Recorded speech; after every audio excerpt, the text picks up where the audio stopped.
In the last session, if you recollect, we had gone through what are called as recursion. We had done, I think, couple of sessions on recursion. Now we have to move on because there are other things we need to cover.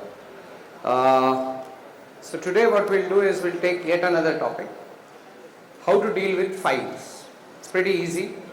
There's no great thinking there except understanding the mechanism to deal with files. That's all. There is not much of concept or understanding to be done. It's just that it's a very mechanical way of opening a file, closing a file, writing to a file, reading from a file. Now I guess everyone knows what is a file. Now the important thing to understand here is that there is always this need that we will have data and data will be somewhere. Now the data will not always be in our program. So far we have assumed only two kinds of data. Data which is statically included or data which we are taking from the user. That is a very limited sense of data. Especially in today's world, how much data can a user give? Very little. How much data can I statically initialize in a program? Very little. Most of the time, processing of data deals with source of data. Now where does the data come from?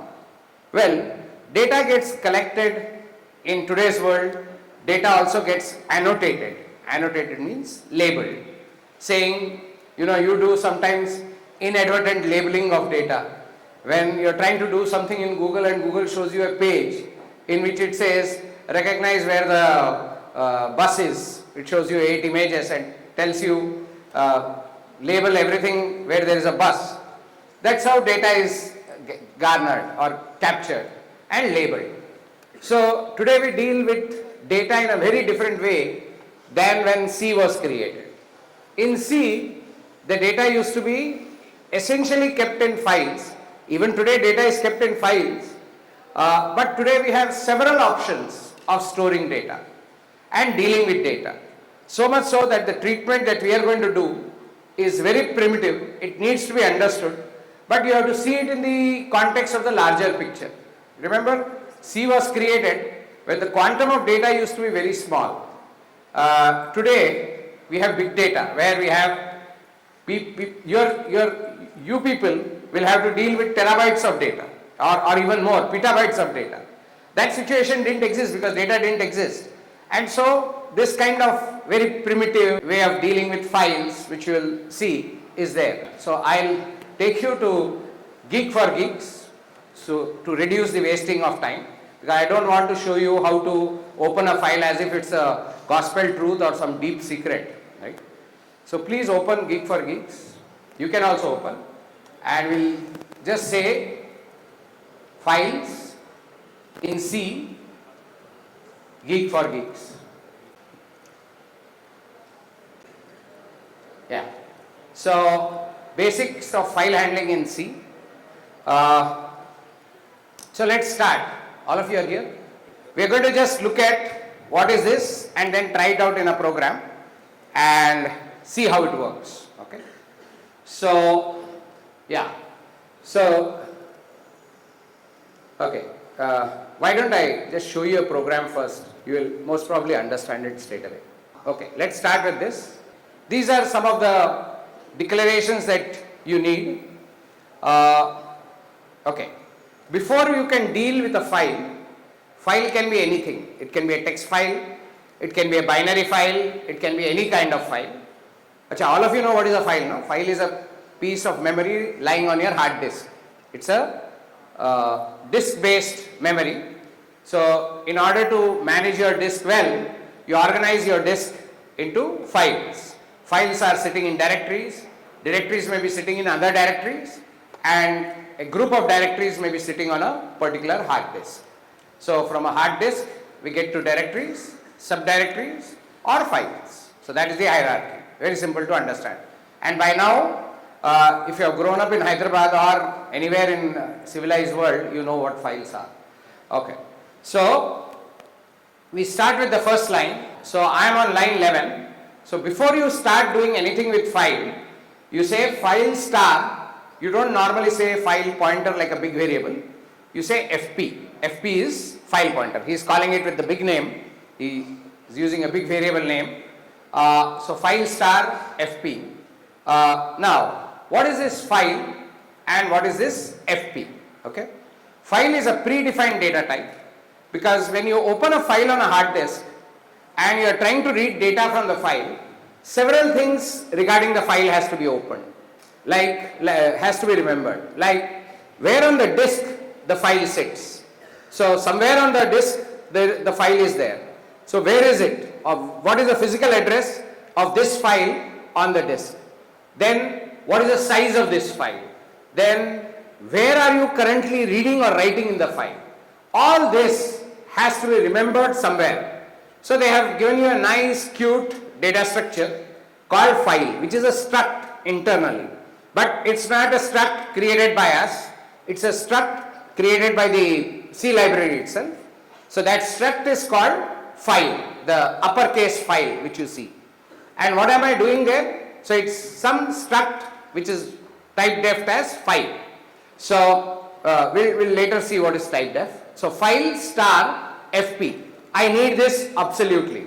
Without this I can't start a program which can deal with file. So FP is going to be a handle to the file. The way they do it is, whenever you ask a file to be created or opened or closed, generally opened, they will give you a token for the file. It's like a handle. Just like you have an Instagram handle or a Twitter handle, they'll give a handle.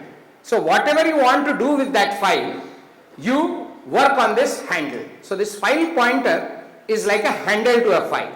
So if you want to read data from the file, you don't give the file name every time. What do? You give the file name first time, create the handle, and then whenever you want to work with that file, you use this handle instead of the name of the file. It becomes easier. So this file handle is called in our programming languages as a file pointer. What is its data type? It is a pointer to file. Okay. Then in this case, he's going to show you how to write, I guess, a bunch of data to a file on a hard disk. What is that data? That is a array. He's creating a character array, as you can see in the program on line 14. Data to be written 50. He's creating a bunch of data which he wants to dump it into the file so that it becomes non-volatile. Otherwise, if data is there in the program, it disappears. As soon as the program finishes, the data in the program automatically disappears. It's called volatile data. Whereas your disk is non-volatile. It persists. Persist means it stays. After your program is done, the data in the file. That's what you mean by saving data, isn't it? So he wants to save this piece of information, whatever that is in that character array, which normally we call it as a buffer. So the char data to be written 50. Then he has put some text there. It can be up to 50 characters long as per his own definition. And then now we come to the stuff. So what do we have with us? We have a file pointer so far which is not pointing anywhere. We also have a bunch of data which we want to dump into the file. Okay, we have not done the dumping yet, but we'll do that. So now look at line 19 in your code, in this code. So line 19, what does it do? Before I can do anything with the file, remember I want to get the token. So that token I have already declared. File star FP just declares the token. But now this token that I have has to point to a file on the hard disk. How do I manage to do that? That is what line 19 does. So what line 19 does? FP or file pointer is equal to fopen. Fopen is a built-in call provided by the C library. It's part of the C library language. So now let's dissect the parameters of fopen. As you can see, it has two parameters. One is a .c file, which is the name of the file with which it will be created on the hard disk. And second parameter is what do you want to do with the file? Do you want to open it? You can open it for writing, you can open it for reading, you can open it for appending, you can do different kinds of transactions with the file. So what am I doing here? I want to write something to this file. What is the name of the file? Whatever that. GFG test.c, it could be anything. And I want to write to the file. So I am doing an fopen call fopen, if it succeeds, now you'll ask, can fopen fail? Yes, it can. Suppose you have no write permission on the disk, suppose you have no write permission on the directory, then it can fail. But barring those conditions, or if there is no space on the disk is completely full, then fopen may at this stage fail. Okay, but generally it won't fail unless there are some permission issues or storage issues. So I am opening a file with the name gfg test.c, that is the name of the file. Name of the file can be anything. You can say xydat.dat, could be a name of the file, could be, as I said, anything that you want. Second is called mode of the file.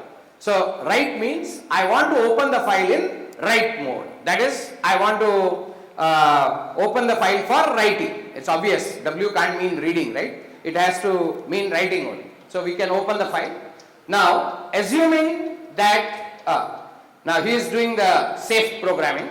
So he is checking. As I told you, the call on line 19 may fail only if there are permission issues or if the disk is full or something like that. Now he is checking whether the call succeeded or failed on line 23. How is he checking? A file pointer equal null, printf, whatever, g test.c, file failed to open. That is, I am not able to open the file for writing. For whatever the reason, I will print the error saying that I am not able to open the file. That is if file pointer is null.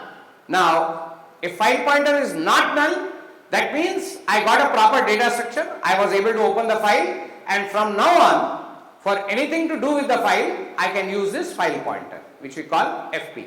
I no longer need to remember the name of the file and all that, or in which mode I opened, I already got a handle to that file. So else, now just see what it is that he is doing. Actually these lines will tell you what he is trying to do. So printf, he is announcing to you the file is open, and then he is saying write the data to be written into the file. So I think what he is doing is, he is doing a strlen on that string, buffer string, which is supposed to write. As long as the string length data to be written is greater than 0, in one shot he is using fputs. Now fputs is a cousin of getS, but not now there is an fgetS. What will fgetS do? Read from a file. What does getS do? Read from the keyboard. So there is a cousin of getS called fgetS, which will read data from a file in string form or in sentence form till \n, and its other side is fputs. So are you clear about the family? There is getS, therefore there is fgetS, and what is the difference between getS and fgetS? GetS reads from the keyboard, fgetS reads from the file.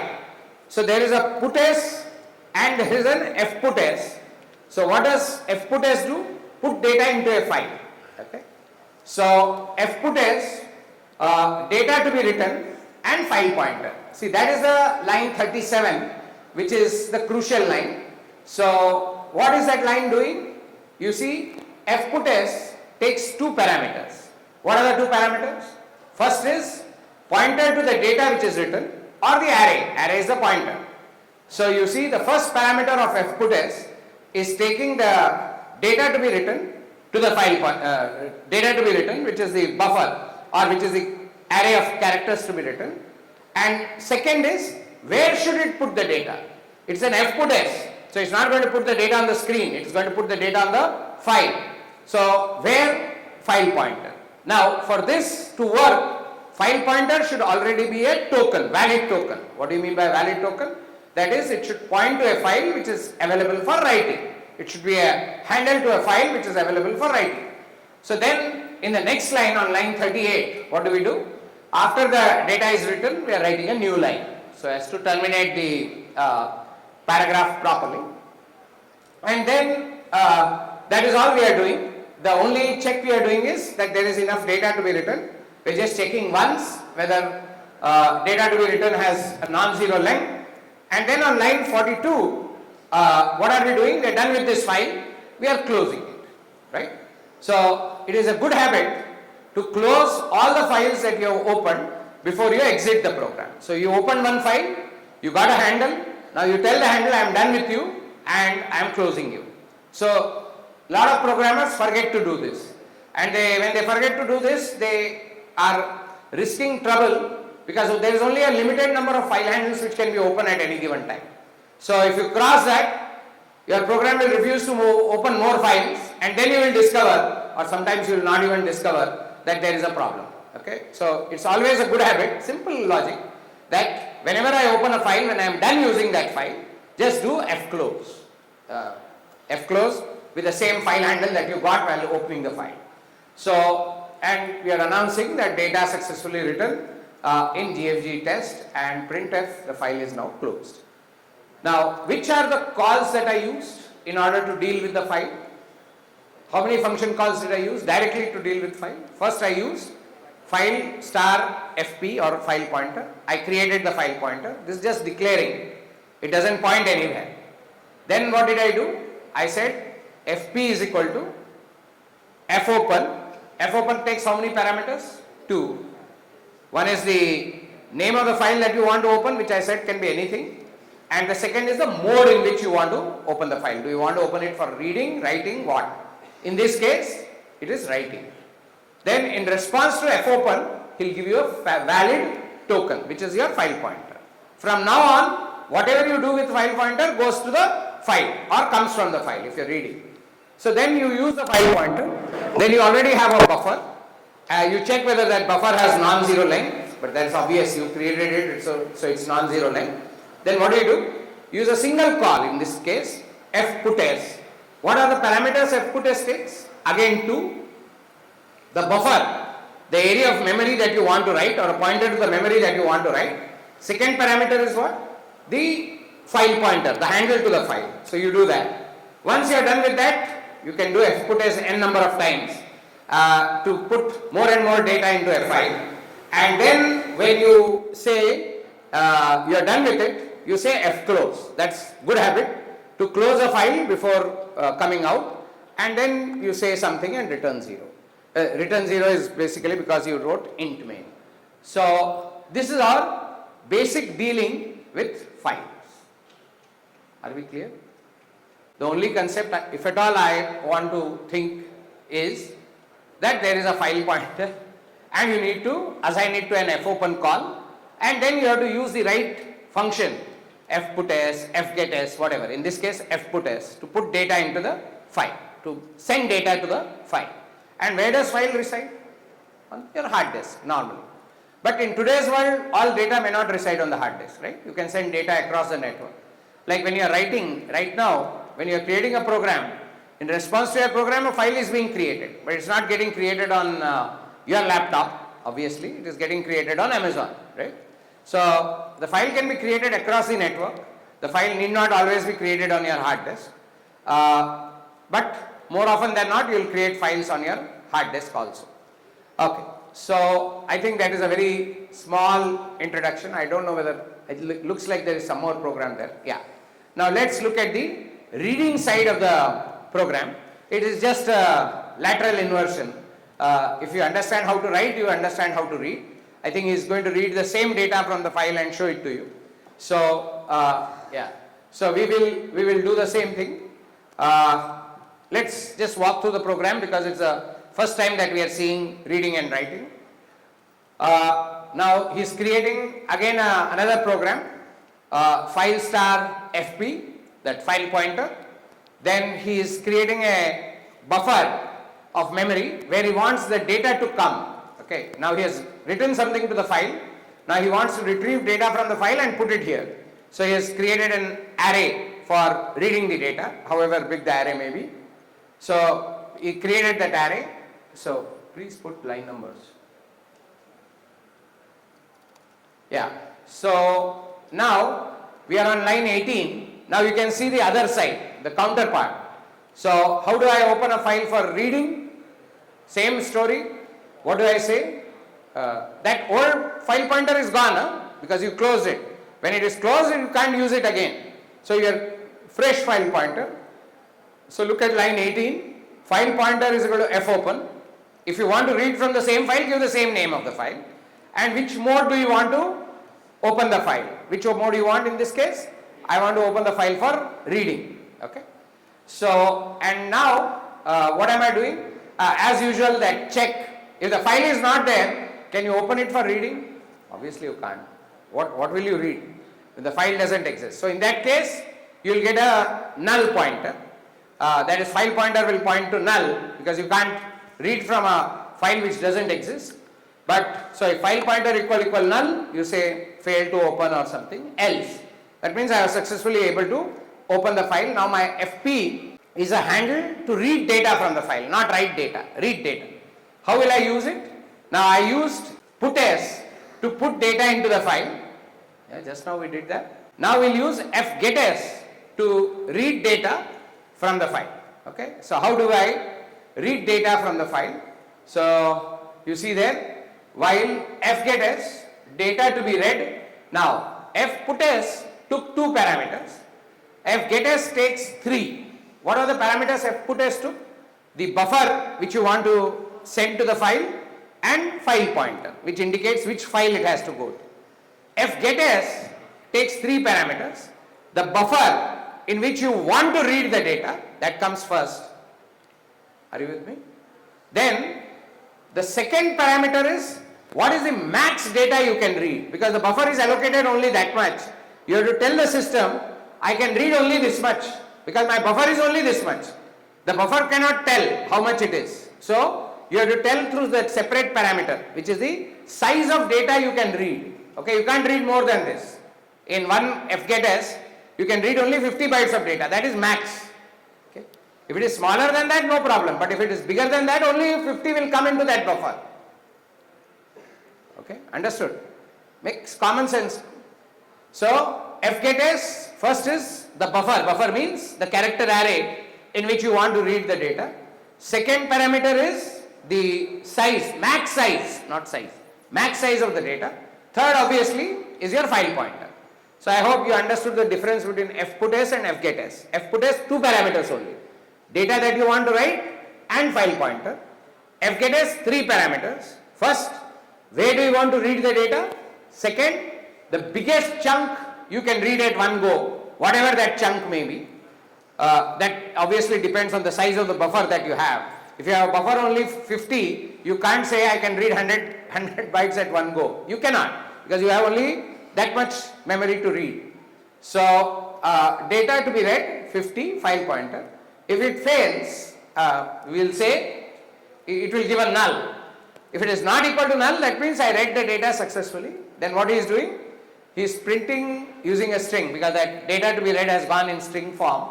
He is printing the data to be read screen, and then he is closing the file pointer and doing away with it. End of the program. Understood? No? What data you sent to the file, you read from the file and showed it to the user. No, this is just an illustration of how fputS works, how fopen works, how fgetS works, and how do you get data to go to the file and read from the file. Okay, these are basic steps which we do to deal with a file. There are many forms of fgetS. There is fscanf, then fprintf. The variations, we'll see one by one the variations, but this is essentially what we can do. Okay, basically what we can deal with the file. Okay, you want to do an example on this and then start, or get a little familiar with it, and then maybe that will make life easier. Yes, let's see whether it is valid. There is already a file, abc.txt. Okay, because it's a tessellator, you cannot create files unless you create them. Remember, I hope you understand the... See, it's not like you can create files on your hard disk and read. Tessellator doesn't know about your hard disk. Whatever files you have to deal with, they have to be created on the Amazon service. Okay, they cannot be created on your hard disk and expect a program running on Amazon to access that. So we have created a file for you. You don't have to write to that file. You have to do read from the file. The name of the file is abc.txt. Okay, there is a pre-existing file. Now don't try to create this file. So you have to do the other program, the second program that we did, that is open this file for reading then do an fgetS. Yes, no? From the file, it will be doing one line at a time. Whatever do you get in one fgetS, okay, read it and then display it. You have to use that header, two header files, stdio.h and stdlib.h, because all these file operations come from stdlib, whereas your printf and scanf come from stdio, input output. So please include in your program stdio.h and stdlib.h. Is that clear? Include both. Okay, and then you open a file called abc.txt, do a getS in a loop till it gives you a null. Your fgetS will give you a null when it is done, when there is nothing to read, and then display on the screen what you have got from the file. So declare a character buffer like you saw, read from the file and display it on the screen. Should not be too difficult, but do it fast. The data comes into that buffer which you display, that's all, and go to the next. Go to the next in the sense, go to a loop till you get a null. That same code which I just showed you a while ago. Move on to the next question. I'll just show you the solution in the fond hope that it's as simple as this, nothing more glorified than this. So we have file star fp. File star fp, that is a better declaration than file pointer. So you create the file pointer, it doesn't point anywhere. You declare an array of some size, then open the file. Only thing is you are not bothering whether the file has opened successfully or not. Anyway, it doesn't matter because he told you that is a file called abc.txt, so it must be there. So fopen, fp is equal to fopen abc.txt. You read data from the file, then do a printf abc.txt, because I think that is what the question asks. Then now you read buffer by buffer, not line by line, but buffer by buffer. What do? While fgetS m maximum you can read at one go, fp. If it is not equal to null, till you don't get a null, whatever you have got, you print it as a string, because you are going to get one string at a time, because you are using fgetS.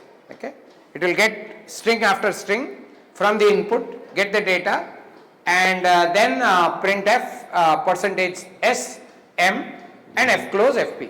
So you run this, you will get whatever is there in the file in string form one by one. That's it. Oh yes. You don't need anything more, anything less. You are opening a file, reading data from the file, one buffer at a time, showing that data, and that's it. Okay, so this is what is called reading using fgetS and putting into the file using fputS. Of course, we didn't do fputS because that program didn't need fputS. We only did the reading side of the file. We didn't do the writing side of the file, but if you know how fgetS works, you know how fputS works. Okay, now let's do one more alteration. I am assuming that you know how to use fgetS, fputS. Can I assume? Read a string from the file, write a string from the file. Okay, reading, you have to be careful that you have a buffer. You can't read more than whatever that second parameter is, 50 or whatever value you decide, the size of your buffer. That you have to be careful. Okay, now we will work with another question where we will introduce another way of reading and writing from file. This time, not one string at a time and inserting one string at a time. We have to do one character at a time, single character at a time. What is called fgetC and fputC. If fgetC reads a character, one character at a time, we are reading one character at a time, and fputC obviously puts one character at a time into the file. Everything is one character at a time. Okay, reading one character, writing one character. Very simple. You understood the difference between this and fgetS, right? Yes, no? string, character. That's the only difference. Okay. The other modalities will be the same. You have to open the file for reading or writing. You have to check whether the file pointer is null or not. All that, and you have to then close the file when you are done with it. All that remains untouched. Okay. Same. So let's go to Geek for Geeks and see what do they have to say about fgetc, fputc. We'll go through it and then we'll do an example. Okay. So here is the syntax for fgetc. So the syntax is very simple. Yeah, you can go down. fgetc takes only one parameter because there is no need for a buffer, nothing. It is going to return one character at a time. And the only care that you have to take is when will fgetc fail? When it reaches what is called as a proverbial end of file. Then it gives a -1. Once again. fgetc gives you a character, normal character, which you have read from the file, one character at a time. How long do you keep doing it? Remember, in fgets we continued doing it till we got a null. fgetc doesn't give you a null. What does it give you? It gives you an EOF. EOF stands for end of file. It's a special symbol. Actually, it's -1. It's a predefined constant to -1. It's called hash defines. We have not covered hash defines. We'll do that last. Okay. So it's a -1. So, or you say EOF. Does not matter. Okay. So let's look at a use of fgetc. Here is a program, thankfully. Okay. We go up. Okay. So the first line I am sure makes sense to you. Yes? No? Okay. So, yes? Okay. So file star fp is equal to fopen. Open the file for reading or writing, whatever you want to do. If you are using fgetc, obviously you are opening the file for reading. You are getting from the file. Then if fp equal null, return 0. That same argument, that is, it's not failing. Or you can give an error message. There is no such file and all that. Else. Okay. Now he is doing a do while. Not necessary. I don't like do whiles. You can simply say c is equal to fgetc. Okay. So look at the call. You can say he is doing it a little differently. You can do it differently also. You can use the same thing. Char c is equal to fgetc. You are getting one character at a time from the file. Is it making sense? You are receiving one character in your program from the file using fgetc. fgetc takes only one parameter, file pointer. You are getting one character at a time. Now instead of checking whether that character is equal to -1 or end of file, he is using a built-in function. The name of the built-in function is FEOF, meaning is this an end of file or not? It returns a boolean, 0 or 1. So he is saying that is also okay. If FEOF, this is a built-in function which checks whether that char represents an end of file or not. So if it is equal to end of file, you should break from this loop. Whatever loop you have set up, you should break from that loop. Agreed? Because you have reached the end of file. What will you do now? Otherwise, if you have not reached the end of file, he is asking you to print the character, and this loop will continue ad infinitum. So it's an infinite loop where you are reading one character at a time from the file and what do you call showing it to you, showing it to the user, and this is continuing till he reaches end of the file. At that time he is doing a break. So you can write the same code by saying while 1. Remember while 1? It's like a infinite loop, always true, and when you get an end of file, break. Okay. So that will help you read data from a file. And you can use the same built-in which he is using, FEOF. It's not used that often, but it's okay. It's good. So if FEOF of C, that means it represents the end of file, then break from the loop. Okay. Now we'll combine this with something which we know. Do you know how to convert from a lowercase letter? Do you know where lowercase ASCII begins? 97. Yes, no? Small a begins at 97 ASCII. Yes, we discussed this I think sometime. Then big A begins at 65. What is the difference? 32. Always remember the difference between lowercase and uppercase. Lowercase is ahead, is 32. Yes, no? Okay. So lowercase begins at 92, uppercase begins at 65. Okay. The difference is always 32. Just remember this, nothing else. This is true when I am dealing with ASCII. But you know, today, especially when I will cover JavaScript with you, we will do multiple languages. In Devanagari, there is no lowercase uppercase. In Urdu, there is no uppercase lowercase, correct? So this uppercase lowercase works only with Celtic languages, doesn't work with other languages. So processing data which is written in either Arabic or in Devanagari poses interesting questions, and it's worthwhile trying to understand, because now we are living in the world of all languages. How do we process Unicode? So what I am asking you to do is, I have told you how to convert. You do minus 32, lowercase becomes uppercase and vice versa. Now I am asking you to do something. We already have a file on the disk called abc.txt. Agree? Which has whatever you have, what you just saw.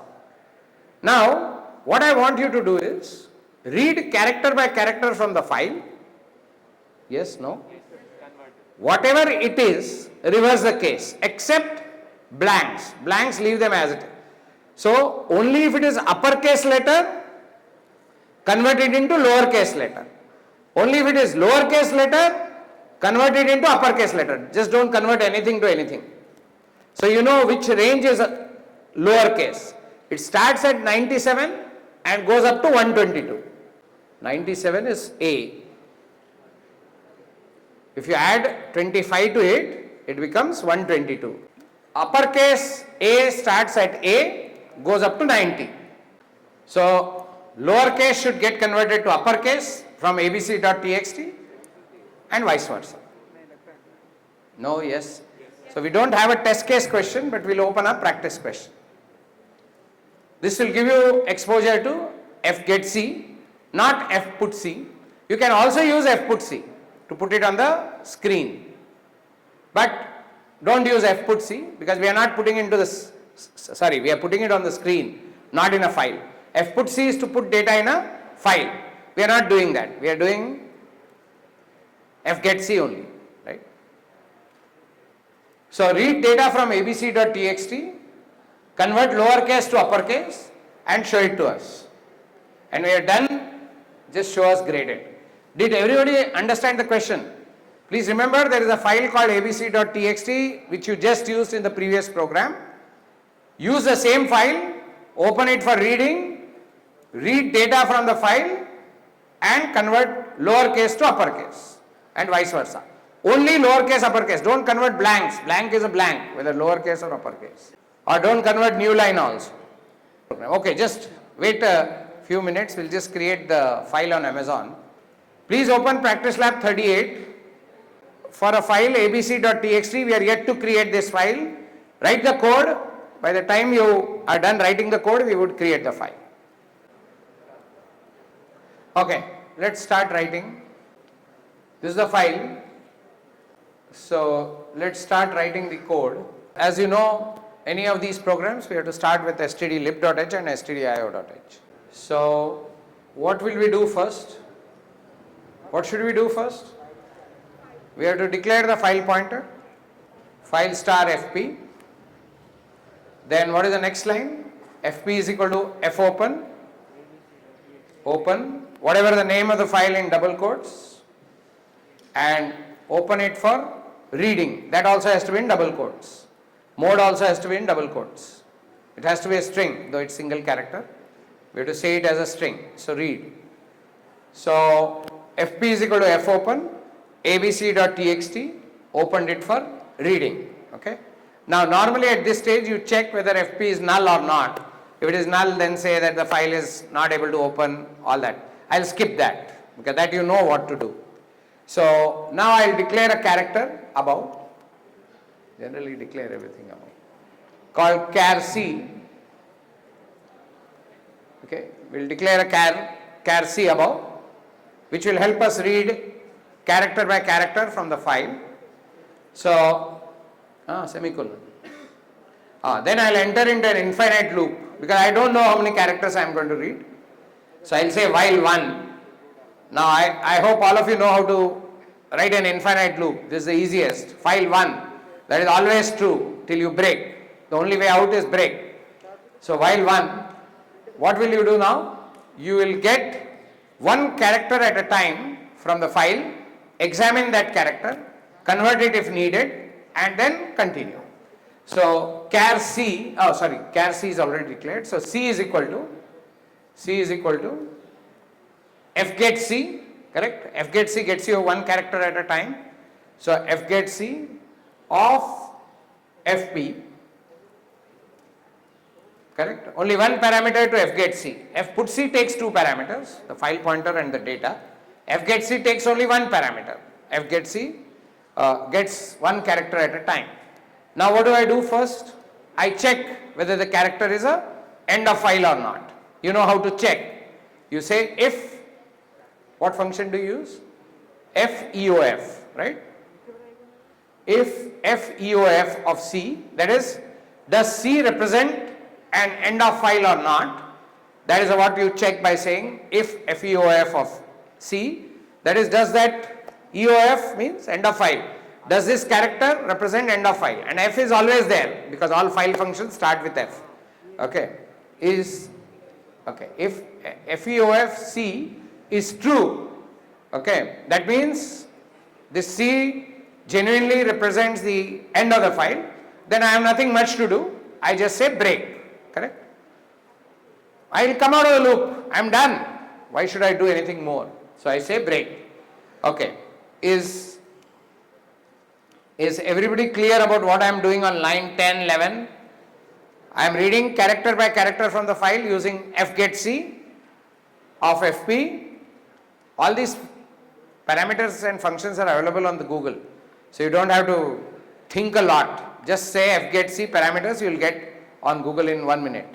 So fget C fp, I am getting the character one at a time. I am checking whether the character has reached end of file. If it has reached end of file, I don't have to do anything. I just break and I am done. Now below that I can write an else, but anyway, if I am coming here means it is not end of file. Because it was end of file, I would have broken at here itself. So we can come down. Else is not wrong, but else is not mandatory. So we'll say else. Okay. Else what? It's not a end of file. So what do we do? That means it must be an uppercase letter or a lowercase letter. If it is a blank, again I don't touch it. So I first confirm whether what kind of treatment I should give. So how do I confirm? If C greater than or equal to 97, if C greater than or equal to 97 or and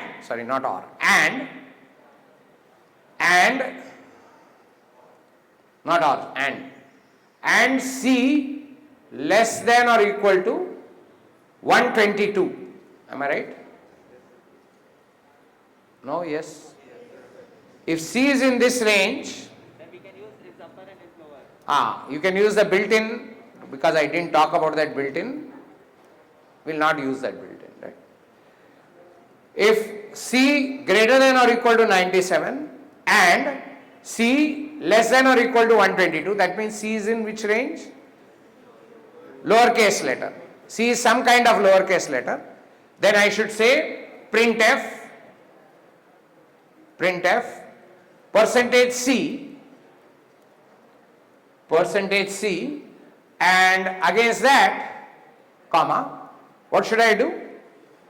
If it is, I have confirmed it is in lowercase range, so I have to convert it into its corresponding uppercase range. And how do I do that? I say C minus 32. Now here some of you must get this. I am doing arithmetic integer, but because I am printing as percentage C, the integer will get converted into character. Are you with me? So when I say if C greater than or equal to 97, I am treating C as an integer. It's actually a character, which is fine. Our language C is capable of doing this. That, okay, we are comparing its ASCII value. So greater than or equal to will work. And when I am printing as %C, it will print it in its ASCII form, in the character form. So printf %C, C minus 32. Else if, we'll pick up and alter that condition. Else if C greater than or equal to 65 and C less than or equal to 90. That is, it is in the uppercase category. Then what do I have to do to take it to the lowercase? I have to add 32. So I have to say printf %C, C plus 32. I have to go into the lowercase, corresponding lowercase letter. So we will, that's it. And else is complete and everything is complete. Okay. So that's it, no? So everything else remains untouched. Only lowercase letters get converted to uppercase letter get converted to lowercase. And if it is an end of file, we come out. So if you see, the code is pretty easy, GOP. It's an infinite loop in which what we are doing, every time we run the loop, we are getting one fresh character from the file till of course it reaches end of file. If it has reached end of file, we break out. There is no point staying in this while loop. Else, we are not done with the file yet. We have got some character. Then put a telescope on that character. Check whether that character is in lowercase. If it is in lowercase, what should its range be? It should be greater than or equal to 97 and less than or equal to 122. And if it is so, you can print it in its uppercase version by going minus 32. If it is in the uppercase version, which is what we are checking on line 21 to 24, we are printing its lowercase version. Okay, so that is what we ask for case inversion, right? We are doing a case inversion kind of problem, and only touching those characters which are either uppercase or lowercase, not everybody else. So let's see what happens when we try to run this program. It doesn't have any input from us, so it should directly run. Yeah. Now we are getting a. Are you getting this?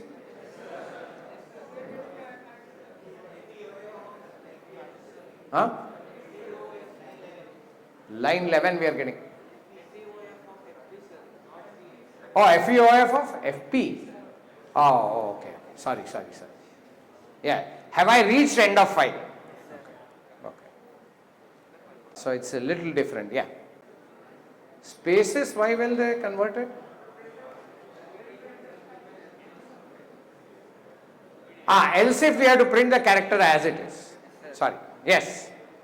It is converted, but small mistake. Yeah. See, two mistakes. I used FEOF wrong. It is not C. It is on the file pointer. First mistake. Second mistake is kind of mistake. Is else we wrote uppercase getting converted to lowercase, lowercase to uppercase, but we didn't say if it is neither uppercase nor lowercase, what should I do?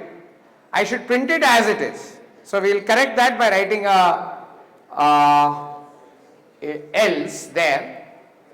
Else, that means there is a character. It is neither uppercase nor lowercase. So we will printf it as it is, without any change. So printf %C as C. Okay, that's it. So two mistakes, FEOF, I should have said FP, I said C. First change. Second change, I was not treating the characters which are neither uppercase nor lowercase, I was gobbling them up. I shouldn't be doing that. I should be sending them as they are, because I am not touching them. Okay. So now let's run it again. Yeah, this is far better. Can you make it bigger? Yeah, the string is welcome was in lower case, so it became uppercase. Okay. Now, why did a space come after that? That is my printf space. Okay. Yeah. There is a space in the printer. Yeah. So, because of my printf, we got that. So, let's go back and correct it. See, after the C, both places, I was printing a space. Now you will see it better. Okay, I only put a space. So we do it better. Now this looks far better and what we intentioned. So welcome to KMIT, whatever. KMIT was in uppercase, so that is the only thing which converted to lowercase. And T, the initial letters, they were all in uppercase, the beginning of the sentence. So they got converted to lowercase. Other than that, I don't think there is anything else happening. Does everybody get this? Not very difficult. So we have seen F gets C, F put C. Of course, here we didn't use F put C. F put C is similar. Only thing is it has two parameters instead of one. The file pointer and also the character which you want to print. F gets C because it gives you that character. It needs only one parameter. Okay. Now, how are we on time? We are done. Okay. Now there is only one cousin left of, we saw F put S, F get S. We saw F put C, F get C. Then there is another related pair, F scan F, F print F. F scan F reads using a scanf notation, but instead of reading from the keyboard, it reads from the file. F printf, instead of putting in the screen like a printf does, it puts it into the file. Actually, there are two more. One is F scanf, F printf. Then there is one F read and F write. Okay. So we have two more cousin pairs to do. So we'll do that next session.